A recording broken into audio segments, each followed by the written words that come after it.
Hi, I'm Dan Keeler. I'm the Frontier Markets editor at the Wall Street Journal, and we are going to be talking today about the latest and greatest clean tech opportunities. I'm going to be joined today by Cathy Zoi, who's the CEO of EVgo, by Governor or former Governor Phil Bredesen of Clearloop, and Matt Tillard, who is at Cross Boundary, a East Africa-based electric company, and John Mitchell of Blue Horizons. We're going to be talking today about the latest and greatest clean tech opportunities, where investors can put money to work in clean energy and renewable energy. So, John Mitchell, can you give us a hint of what you're going to be discussing with us today, particularly about energy storage? It's one of the key issues that we face in renewable energy. How do you store it? Where are the opportunities for investors there? Our view in terms of from an investor perspective is that first off, the new energy economy is really at a tipping point in terms of the acceleration of adoption of a wide array of technologies. And I think that investors should really think about the new energy economy as a mosaic. There are many different areas across from generation, how energy is delivered, and how it's consumed. And so our recommendation would be to look at investing in a diversified way and across the entire thematic. Yeah, definitely don't give any ideas away yet, because we're going to reveal all of those in the actual discussion. Philip, so we have Philip Bredesen, who is the former governor of Tennessee and now a solar operator across the south of the US. Your government background and the location of the US and your location in the south of the US is unique, obviously. Are you seeing and promoting alternative energy in that region where perhaps we wouldn't expect such a broad spread of solar energy? The answer is, of course, yes, but we hardly need to promote it. There are a lot of companies who are locating in the Southeast for various reasons, who have a very strong interest in reducing their carbon footprint and showing their customers and the larger world that they're serious about helping to deal with the climate problem. One of the things which is probably not so obvious in the United States is the extent to which all of this activity is being driven by the private sector in most countries, and the hope of certainly some in the United States is that government will step in with carbon taxes or other kinds of government action. I think the reality is that's going to take a very long time to happen, if it happens at all. And the fact that the private sector is stepping up in the way that it is opens up an awful lot of opportunities, I think, for investing in the kinds of companies that are responding to these private sector demands. So, Cathy, one of the perceptions of electric vehicles is that they're a wonderful idea, but there's this flaw, which is that you can't just go to a gas station and fill up in a minute or two like you can with a regular car. Like, what are you seeing in your space that's going to change that and that's going to challenge that perception of electric vehicles? So Matt, the EVgo is the largest public fast charging network in the US, and the important word there is fast. So what we do is we put our stations where people want to be anyway. So we put our fast chargers where you're going to go to the grocery store or where you're going to go to the park. You see the picture behind me, that's at a tennis court, a public park. And what that means is it takes 1 minute to plug in, and then you go about your business. And when you come back out 20 minutes later, 40 minutes later, you've got the juice that you need in your car to drive around. We're growing really, really quickly. We're already in 34 states and 67 metro markets. And we're going to triple in size just because, as we all know, there are going to be hundreds of new choices of electric vehicle models over the next several years. Matt, East Africa, off-grid solar, mini-grid solar, it all sounds really interesting and exciting. What's going on there that might surprise people that are used to the sort of big solar farms that you might see in California and in Western United States? Yeah, I think my theme is quite similar to Cathy's in that what's extremely exciting about this moment is we actually have the solutions. I think climate tech in general has a long way to go, and we're going to continue to advance, and costs are going to continue to come down. But the solutions we have right now, in terms of whether it be electric vehicles, solar at the current cost that we have, storage at the cost that is beginning to come through means that we have an entirely different way of running the grid. We are moving from the grid being a centralized pipe with a large coal station at one end and millions of consumers at the other, to becoming a flexible, responsive, decentralized grid with thousands and thousands of individual sources of generation through solar on people's roofs and batteries spread out through, whether it's in homes or in cars. And so like there is a new grid coming. And as Kathy said, billions and billions and trillions of dollars are going to be made and lost. So what I think can really help in this space is creating investment opportunities that that real people can get involved in. And that's something that I've been a little frustrated at not seeing. So John, you focus on creating opportunities for investors to put money to work. I believe you're creating an ETF. And could you tell us a little more about how you construct that, how you choose the companies to include in that, and what it represents for investors who are keen to get into this space? Yeah, Dan, when I was in the private sector, I was looking for some kind of a mutual fund or ETF product that gave me broad exposure to this thematic. I really couldn't find too many products that were well constructed, that really understood all the different aspects of this new energy economy, from the way energy is generated, the way it's stored, and the way it's delivered. And so we created one, and it's an index-based ETF that gives an investor holistic exposure to this energy transition. It includes exposure to all segments: generation, the performance materials, the basic building blocks that go into generation, delivery, storage of energy, and these new emerging end-use applications. So 5 segments, and then underneath there's over 45 subsegments. We from a risk management perspective, we have equal weights. We have 100 names. It's all cap. It's in this energy transformation, we think it's important that everyone understands that you really do need global exposure, because the innovations that are happening in this space are happening all around the world. So it's an index ETF product that gives everybody, both the everyday person and also institutional investors, broad exposure to the thematic in a risk-adjusted way. And what do you see as the potential market size for an ETF like this?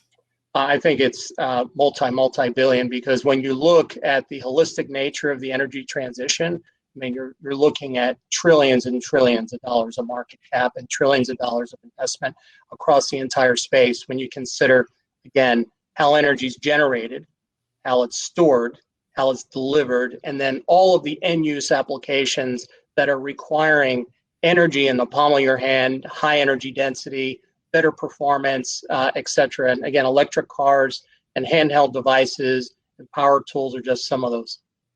Yeah, it's absolutely everywhere. What sort of response are you getting from investors? We launched in December.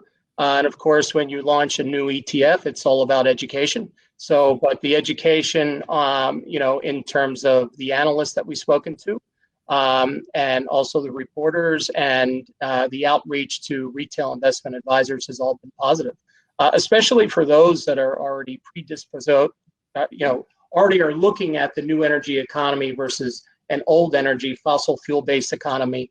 And they see that, this is an area that is a multi-decade thematic, growth thematic.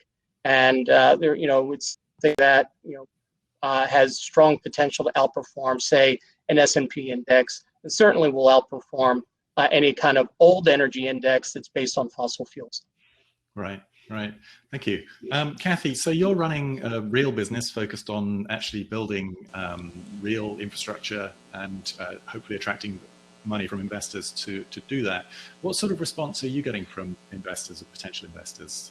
Yeah, well, so EVgo has been around for 10 years, and it's been a private company since then. It was founded by an independent power company, then purchased by a private equity fund, and then purchased by a different later stage private equity fund. But we're now in the midst of a SPAC process, and we are, we've joined with a SPAC partner, and we're awaiting SEC approval for the EVgo ticker to go live. It's expected kind of in the beginning of May time period. What's exciting to me about that is that the public market appetites for companies like EVgo that are contributing to solving climate change and are part of this growth and this transformation to electrified transportation is overwhelmingly positive. There's a huge appetite for it. And for me, as somebody who's been in the sector for 30 some years, having that public market enthusiasm for being part of this transformation and making sure that it takes place, not just in the US, but globally, just gives me the same confidence that I think the former governor of Tennessee talked about at the outset. Phil mentioned that, like, look, it seems to all be happening now in the private sector, private capital is going in this direction. You just know it's unstoppable. And that's kind of how I feel. Does it really feel like a sea change is taking place? I wouldn't necessarily call it a sea change. I would call it an inflection point. Because there's been a lot of work that, as I said, EVgo's been around for 10 years. We've been doing this. We're an established company we're in 34 states, 67 metropolitan markets, but it does feel like the uptick on the transformation is happening. I mean, we were talking before the session officially started about you witnessing Teslas driving around New York City, but not many more. Well, by 2023, there are going to be 100 choices of EVs available for all different uses in the United States, 100 different models. So it is going from early adopter to mainstream, as we feel it right now. That's great, because that's when the lease comes up on my gas guzzling SUV. Perfect timing. Phil, so you mentioned in your opening comments about public versus private sort of impetus to move this forward. You're obviously running a private initiative. How does your experience in government help you to do that? And are you expecting there to be more sort of effort and enthusiasm from sort of government or government related entities to push forward this sort of the clean tech space and to create more opportunities? You're on mute, by the way. Phil, you're muted at the moment.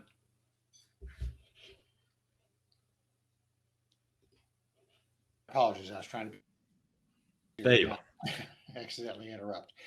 The experience in government, I think, has been helpful, particularly because you see some of the other dimensions of what's going on. I mean, we're involved in building solar facilities in other areas, and they mostly go in rural communities for the obvious reason that's where the land is for large utility scale things.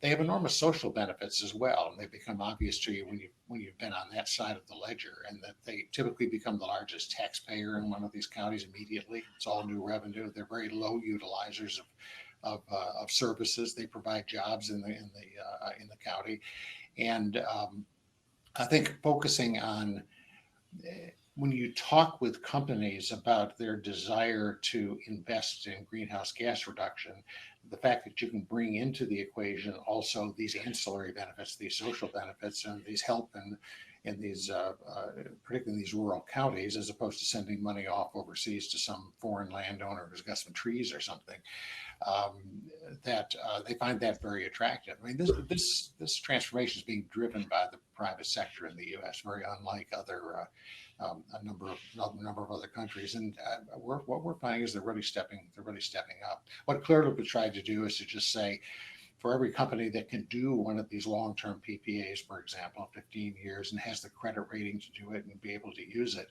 there've got to be 1,000 who want to participate in some way. They're either because they want to, or they're being pressured by their own customers and so on, and they need a vehicle as well. I think the opportunity for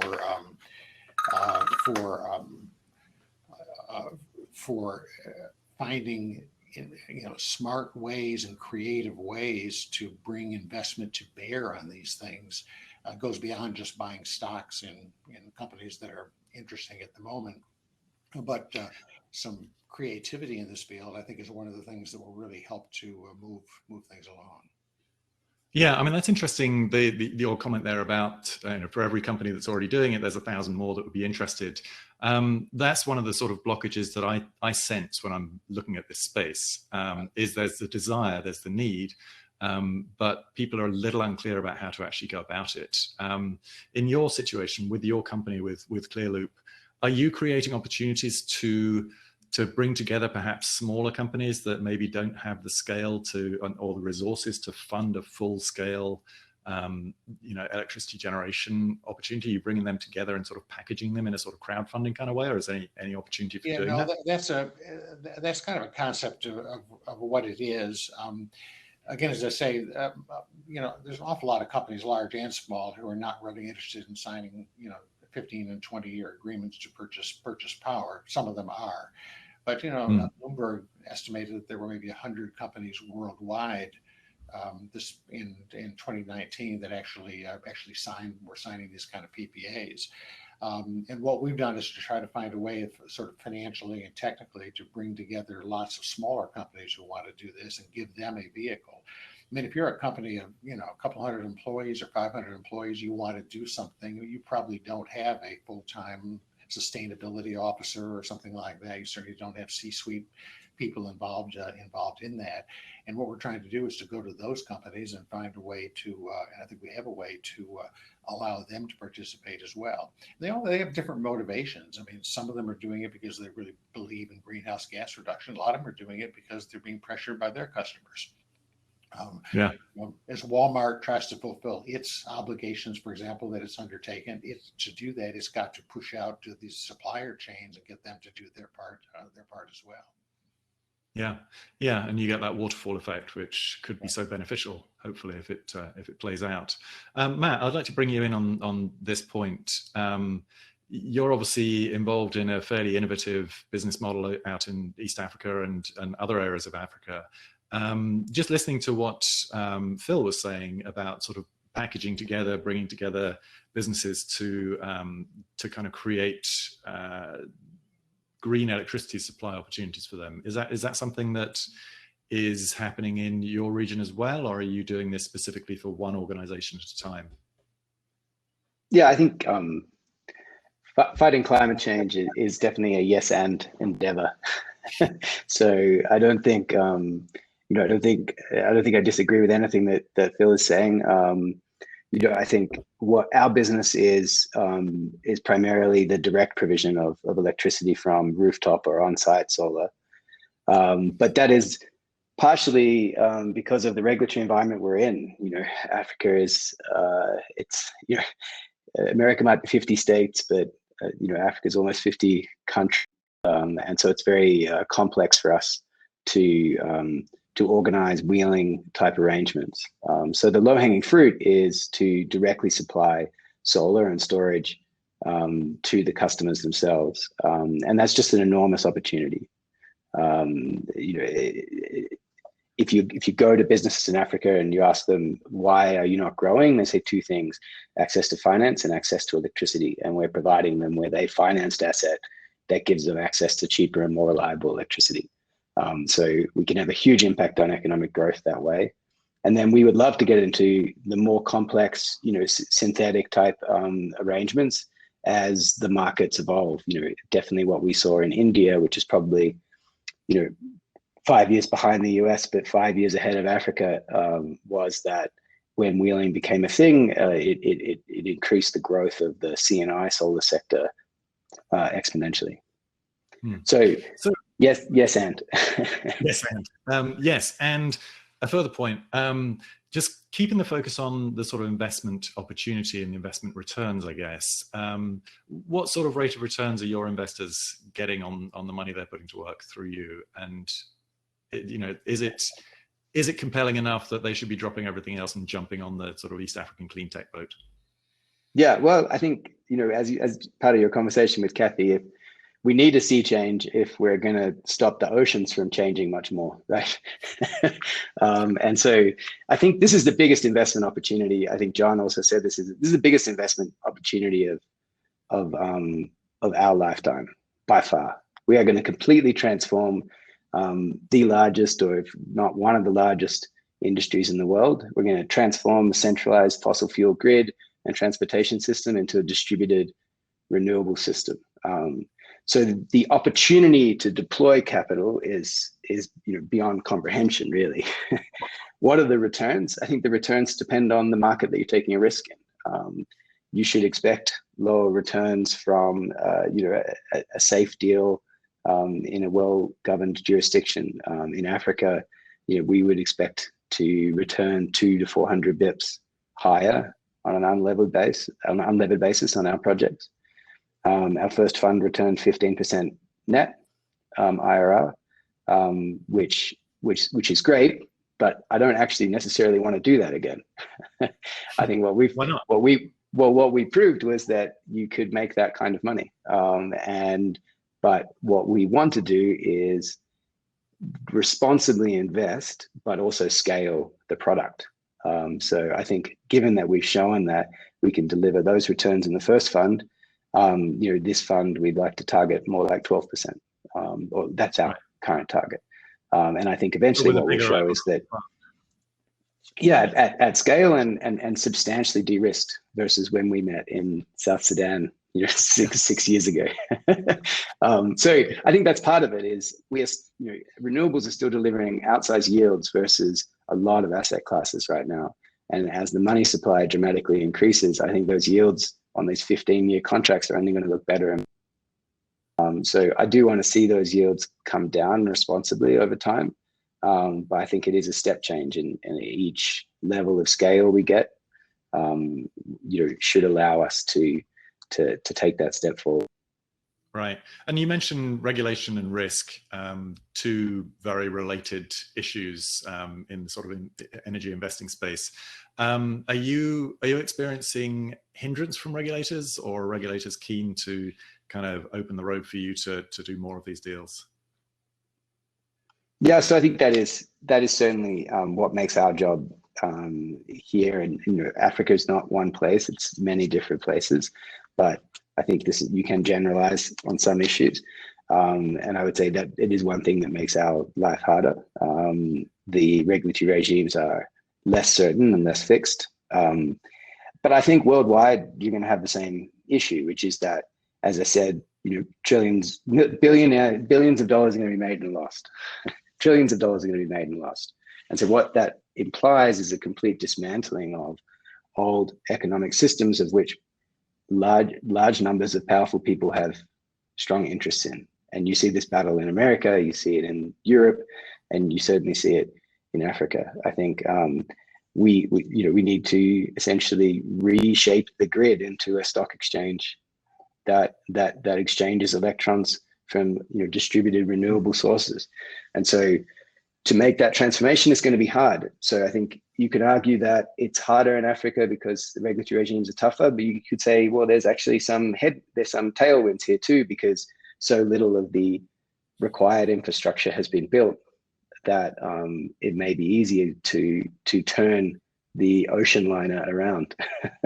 I mean, you're not trying to elbow out of the way established grids in the sense you're creating something new, which presumably is a little less difficult than trying to kind of supplant something that's already established, albeit inefficient and environmentally unfriendly.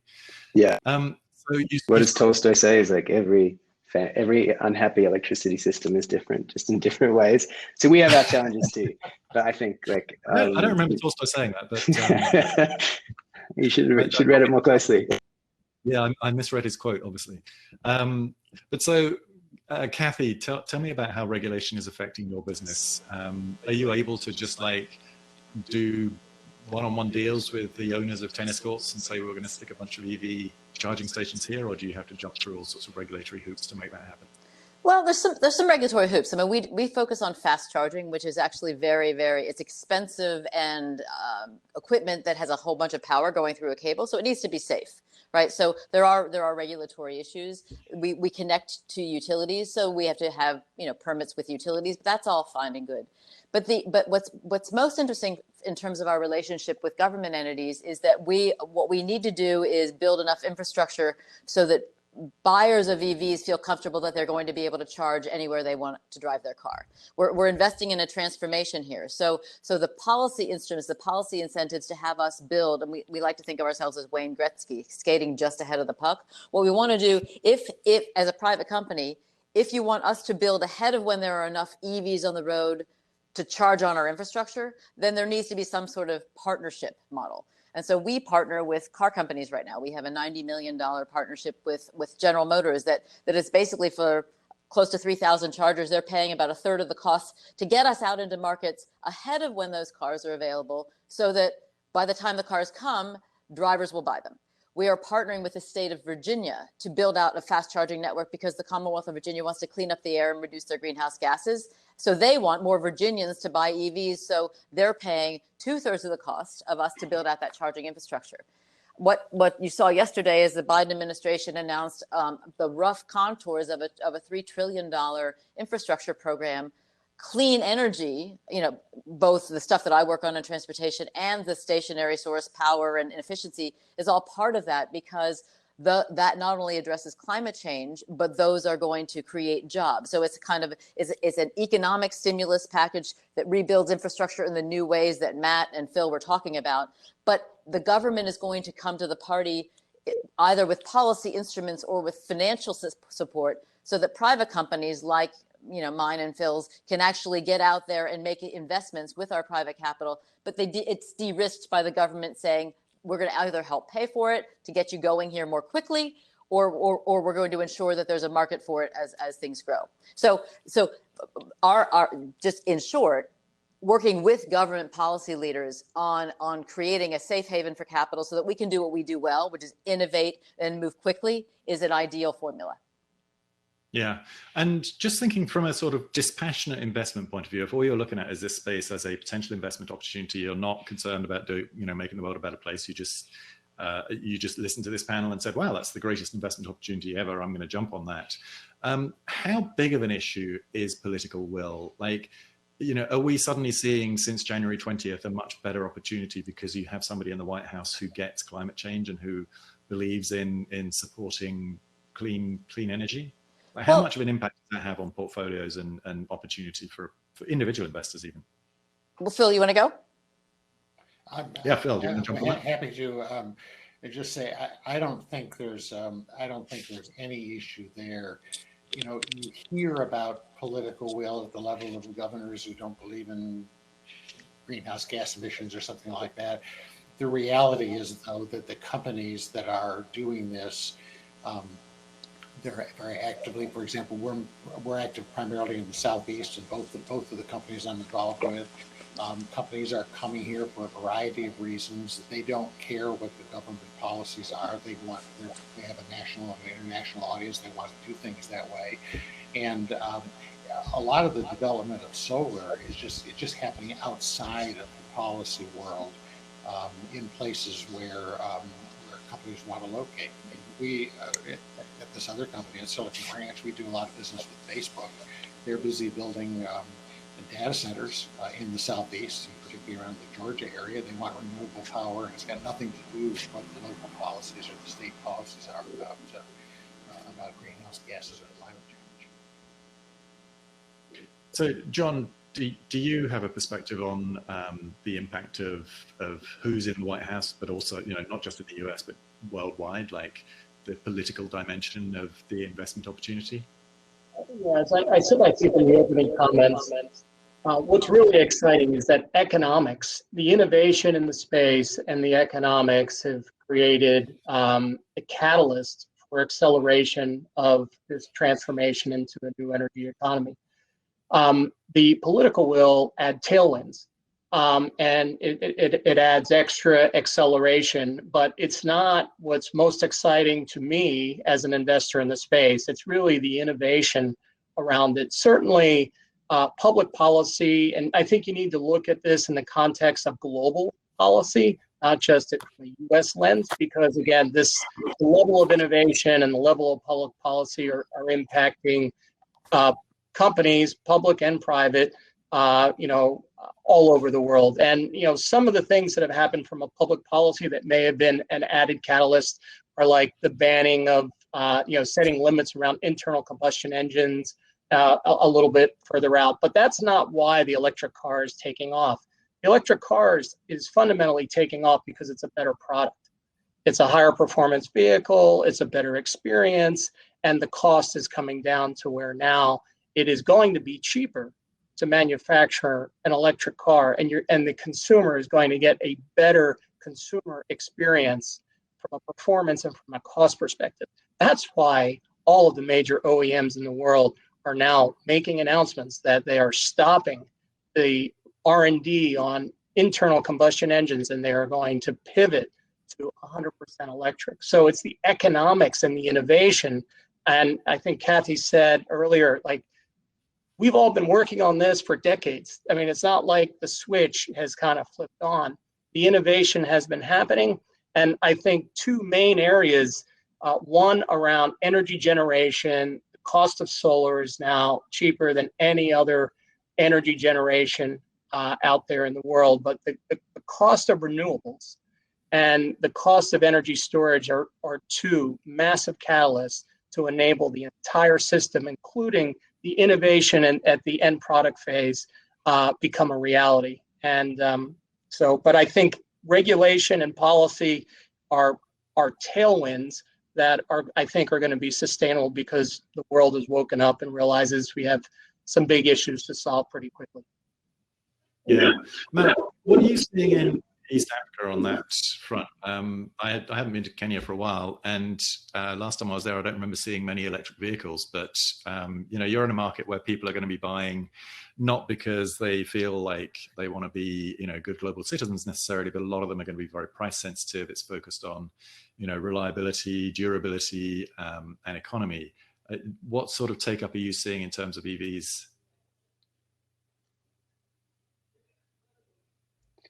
So I have a slight connection delay, I think. So the first thing I just wanted to echo what John, I think everyone is saying is basically, we're just at this exciting point where the technology cost curve has come, and sure, like political will gives you tailwinds or headwinds, but now we're Lance Armstrong, like in the dangerous phase of his career. Like, we're just going to keep winning, because fundamentally, the product is just better now. And so I think, for Tesla, I think for electric vehicles, I think we're way off in Kenya from seeing mass adoption of kind of a consumer car.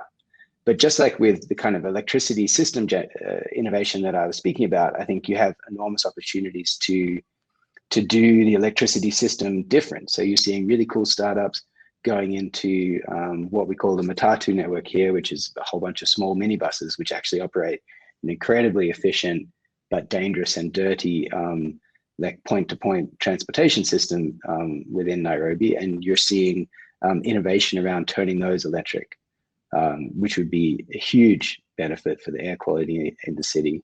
You're seeing innovation now on some of the mini grids that we have in rural villages. We're seeing innovation where people are beginning to switch. The primary way of moving goods in and out of these villages is on motorcycles, or what we call boda boda. And you're now seeing electric bodas, where you can use the excess electricity in the middle of the day to charge a motorcycle battery, and that becomes efficient. So I think you're not going to see many Tesla Model X's on the streets of Nairobi. Like, that's not how the change is going to come here. I think what you're going to see is a completely different way of system thinking here. And I think you might skip mass transit altogether and move to a more modular and electrified point-to-point system. Yeah, like a sort of mini grid version of mass transit. Well, Yeah. but Decentralized everything. I mean, Dan, just as, and I used to work with Matt on some mini grid projects in sub-Saharan Africa. What we saw is the uptake of cell phones spread much more quickly, and then mobile pay, like mobile money, much more quickly in sub-Saharan Africa. Like, the distributed models can leapfrog more quickly in emerging economies than they do in established ones. So that's, I mean, and they can be the kind of the pilot place where the proving ground for what will really work. That's because there are some really exciting opportunities. Yeah. I mean, that's one of the innovations that I had in mind when I was talking about the sort of bleeding back into the developed markets. So one of the core questions that comes up over and over again with alternative energy, and particularly renewable energy, is storage. And it feels to me that that's where the biggest investment opportunities are going to be, to kind of push that forward, to create viable, not necessarily grid scale, but certainly mini grid scale storage solutions. Kathy, sorry, John, what are you seeing in that space that you're excited about and that you see developing into opportunities? Yeah, I certainly agree that energy storage is the big enabler to microgrids. And I think energy storage is kind of coming to us on a couple different fronts. You have batteries, and lithium-ion battery technology has continued to advance. I mean, the cost of lithium-ion battery technology has come down tenfold in the last 10 years and will continue to drop with incremental technology improvements. But in addition to lithium-ion battery technology, the next generation is really around solid state. And this is where, you know, the cost will really come down, and the amount of energy that you can have in a very small space will escalate. It will be a paradigm shift, really. And it will enable automobiles, for example, to drive 1,000 miles on a charge if you want, unless you downsize the battery at that point. But it will put a lot of energy density in very small spaces. And I believe that solid state battery technology is going to happen. There are a lot of smart companies working on it. I think they're making some big strides. And in addition to battery technology, then hydrogen, which is often called a fuel, but hydrogen is really an energy carrier. And you can leverage renewable energy. You can leverage solar and wind and the excess capacity in solar and wind to produce hydrogen and to store hydrogen, and then to reconvert hydrogen back to electricity without a carbon footprint. Today, most of the hydrogen is produced from fossil fuels, and it's termed, you know, brown or gray hydrogen.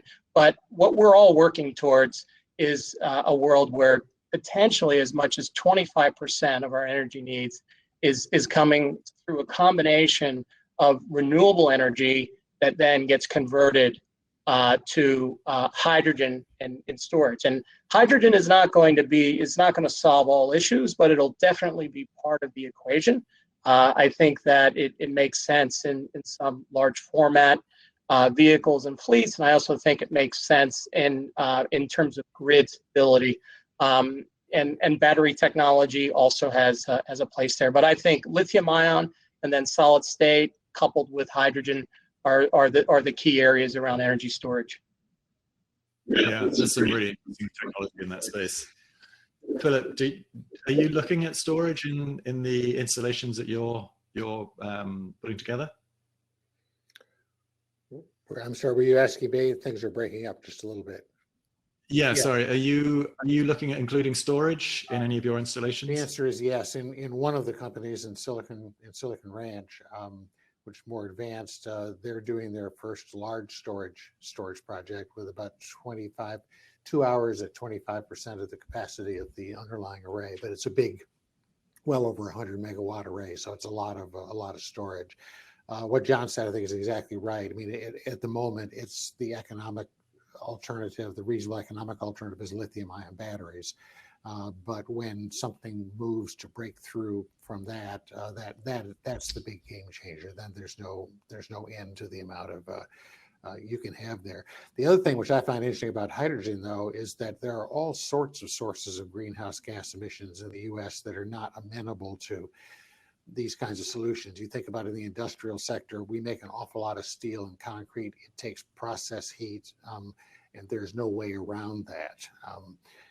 Whereas a fuel like hydrogen, if it could become the alternative source of that process heat, takes huge other sectors of the economy and brings them amenable to that.